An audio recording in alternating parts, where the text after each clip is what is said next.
Hello guys, நம்ம இந்த வீடியோவில் எதை பற்றி பார்க்க போகிறோன்னா பள்ளி கல்வித்துறையிலேருந்து வந்திருக்கிற ஒரு முக்கியமான அறிவிப்பை தாங்க இந்த வீடியோவில் நம்ம பார்க்க போகிறோம். பள்ளி கல்வித்துறையில் என்ன ஒரு அறிவிப்புகள் வெளியாகி இருக்கு அப்படின்னா, நியமன தேர்வு ரத்து செய்ய சொல்லி ஆணைகள் வந்துடுச்சுங்க.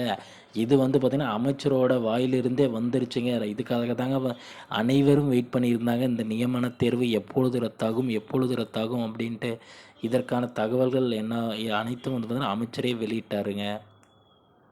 இது ரொம்ப நாள் தாமதப்படுத்திட்டு இருந்தாங்க. இந்த நியமன தேர்வு எப்பொழுது ரத்தாகும் ரத்தாகும் அப்படின்ட்டு நிறைய பேர் பார்த்திங்கன்னா கோரிக்கைகளை வச்சுருந்தாங்க. பல்வேறு அரசியல் தலைவர்கள் ப்ளஸ் பார்த்திங்கன்னா தேர்வர்களும் நிறைய பேர் கோரிக்கைகளை வச்சுருந்தாங்க. கூடிய விரைவில் இதற்கான மாற்றங்கள் வரும் என அனைவரும் எதிர்பார்த்திருந்த நிலையில் பார்த்திங்கன்னா திருவாரூரில் பார்த்திங்கன்னா ஒரு மீட்டிங்கில் அமைச்சர் கலந்து கொண்டார்கள். அதில் பார்த்திங்கன்னா அமைச்சர் என்ன சொல்லியிருக்காரு அப்படின்னா, போன ஆட்சியில், அதாவது அதிமுக ஆட்சியில் போடப்பட்ட இந்த 149 அரசாணையை திரும்ப பெறுவதற்கான ஆணைகள் அனைத்தும் நாங்கள் பார்த்திங்கன்னா முதல்வருக்கு பார்த்திங்கன்னா கோரிக்கைகளை வச்சுருக்கோம். கூடிய விரைவில் முதல்வர் அதற்கான அறிவிப்புகளை வெளியிடுவார் அப்படின்னு சொல்லியிருக்காருங்க அமைச்சர். அதனால் பார்த்திங்கன்னா 149 தள்ளுபடி செஞ்சுடுவாங்க.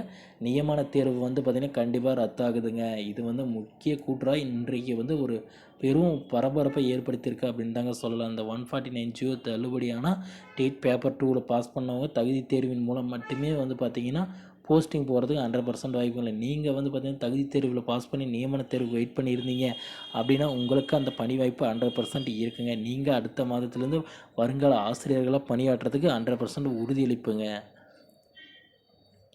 டிஆர்பியில் பார்த்திங்கன்னா இந்த நியமன தேர்வு ரத்து தாங்க பெரும் பொருளையாக கிளப்பிட்டு இருந்ததே. அந்த நியமன தேர்வை ரத்து செஞ்சிட்டாங்க அப்படின்னு தாங்க சொல்லலாம்.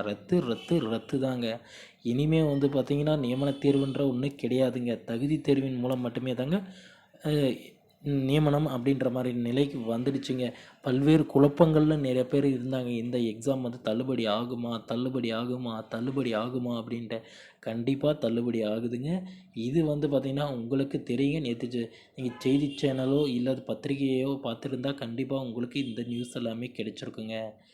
ஓகே ஃப்ரெண்ட்ஸ், வீடியோ உங்களுக்கு பிடிச்சிருக்கோன்னு நான் நம்புகிறேங்க. பிடிச்சிருந்தா ஒரு லைக் பட்டனை தட்டி விட்டுக்கோங்க. பக்கத்தில் சப்ஸ்கிரைப் அழுத்தி ஆல்னு ஒரு பட்டன் இருக்கும், அதையும் கிளிக் பண்ணி வச்சுக்கோங்க. அப்போ தான் நான் போடக்கூடிய ஒவ்வொரு வீடியோ பார்த்திங்கன்னா உங்கள் மொபைலுக்கு நோட்டிஃபிகேஷனாக வரும் ஃப்ரெண்ட்ஸ். தேங்க்யூ.